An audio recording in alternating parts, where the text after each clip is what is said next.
hermano mío, yo solo vine a cantar. Pero en junio se ha encendido la fogata de San Juan con la vida de los niños que un día pidieron pan. Yo vine a cantar mis sueños, a decir mi afán de vida, pero el sueño ha despertado tinto en sangre y agostado por tu furia.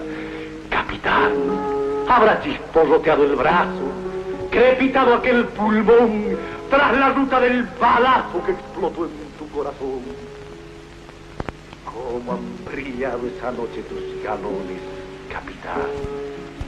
Ay, madre, ¿por qué encendieron la fogata de San Juan? Te lo juro, hermano mío, yo solo vine a cantar. Pero es tan profundo el ritmo de la sangre y el metal que el ritmo se desvanece y el hombre quiere gritar. Ahora dejo en tu regazo la cadencia de mi verso.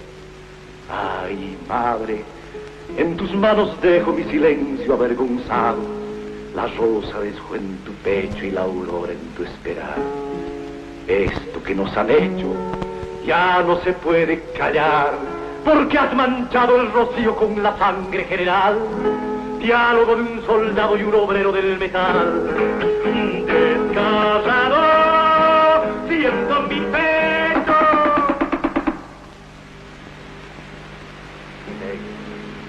Te estoy matando, ya no podremos cantar.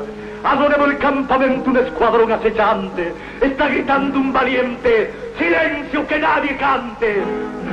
¡Viva mi patria Bolivia! Ay, compadre, te he matado.